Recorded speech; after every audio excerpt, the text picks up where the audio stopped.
Sepoops, Merah Mubara, semangat wajah, Jalur Gemilang, jangan diterbalikkan. I know we like to take severe action against people who terbalikkan bendera, turn the flag upside down. But have you ever wondered, what does it actually mean if you turn the flag upside down?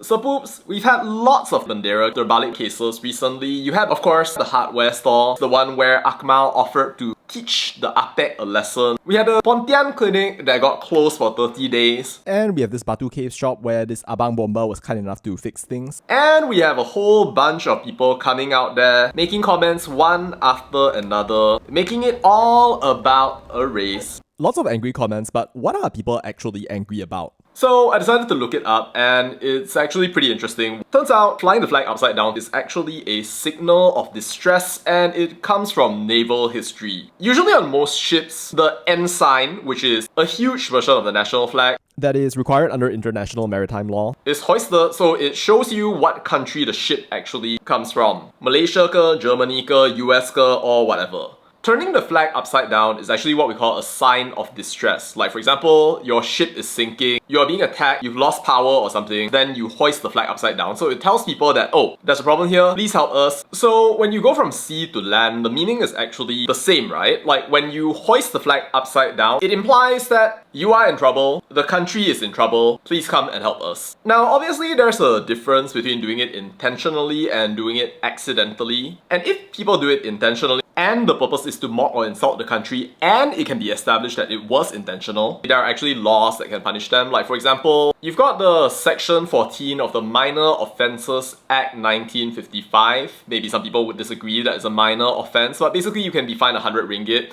You've got Section 504 of the Penal Code, which can cause you to be in prison for 2 years. And of course, then you've got Section 233 of the Communications and Multimedia Act 1998, which means that you can get fined 50,000 ringgit with a further fine of 1,000 ringgit per day. I guess it's 500,000 and 5,000 per day now. Also the Emblems and Names Preventions of Improper Use Act 1963 and the National Emblems Control Display Act 1949, which basically mean that if you as a private citizen choose intentionally to hang the flag improperly, then you can get fined and punished for disrespecting the flag. Now, there's a slight problem with the current Malaysian situation though. Everything I mentioned earlier is applicable if the person intended to insult the country, intended to discredit its leadership, intended to say, Malaysia sucks, therefore I will put this flag upside down. But obviously people make mistakes, and even though it's very easy to get the flag correct, if 34 million people put up the flag for some reason, if even just 1% of people get it wrong, then that's already 340,000 incidents. 0.1%, 34,000, 0.01%, 3,004, and so on and so forth. Basically, it's a vanishingly small number, but it is plausible and probable that people could actually get it wrong. Yet somehow or another, you have all of these idiots coming out and then screaming that, oh, it's people of a specific race who are getting it wrong all the time, trying to make it into a big issue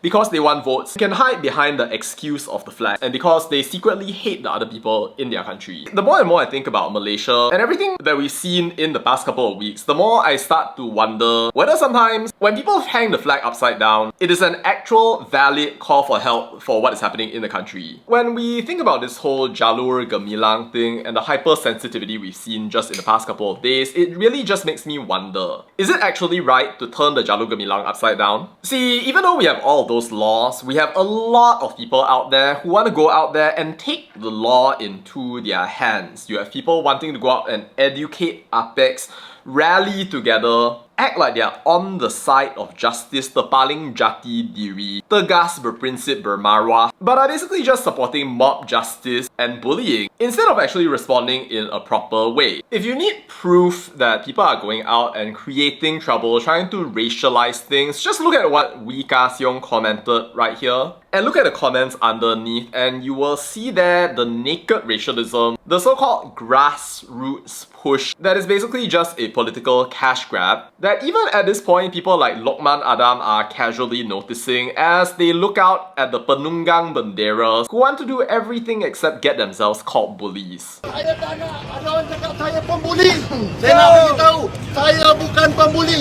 Seriously, the sheer number of racist comments I've seen in this country as people talk about this flag thing and keep blaming Chinese people is unreal and hypocritical, especially when there are people like Dr. Akmal himself and also multiple other people like the policeman in charge of displaying the flag during National Day celebrations and otherwise who turn the flag upside down with no outrage in the same way. And somehow, as a country, you see all these people taking opportunities to assert their so-called nationalism, which is basically just an excuse for them to act out because they are unable to coexist with people of different ethnicities compared to them. You know, when we look at all this hypersensitivity and all of these people going out and trying to racialize things, I can't help but think that actually it might be right for people to now go out and turn the flag upside down because of these kinds of people and their blatant attempt to go out and create discord, fighting, friction between people from Malaysia just because they have their own inferiority complexes that they want to go out and push onto the world and say that it's a Chinese problem, it's an Indian problem, a type M, type I, type K problem when it has nothing to do with that. But at the end of it all, I would say that our Jalur Gemilang, we keep it straight because we ourselves love the nation. If it's upside down, I don't think that we should encourage that. I think that we should try to help people fix their mistake. I'm sure that there will be some people out there who say, if you look at Singapore and you look at China, confirm they will be worse, but well, here's what happens in China, which is arguably a lot more civilized than what you have in Malaysia. And then in Singapore, they just find you, and they're such a fine city, they find you even more.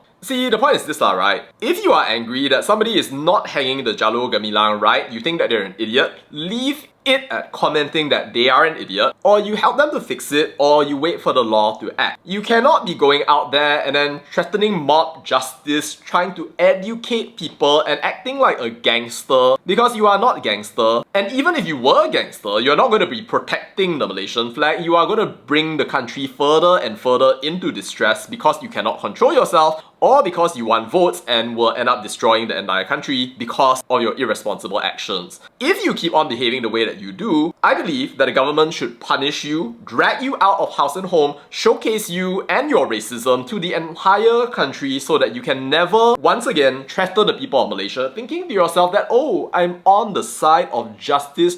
No, you're not. You are a hypocrite. You are not a protector. You're not a defender of your race, nation, religion. You are a fraud. You are trying to take opportunities in order to oppress other people in Malaysia. This is not tegas tiada kompromi. This is acting like an idiot. But having said that, I encourage the authorities to enforce stricter penalties on people who actually do turn the flag upside down. It is not a light mistake. And of course, if you don't end up enforcing the penalties on people, then that's just going to give ammunition to all of these idiots out there who don't know compassion to go out there and then start screaming that the country is under threat when they themselves are the ones who are threatening the country itself.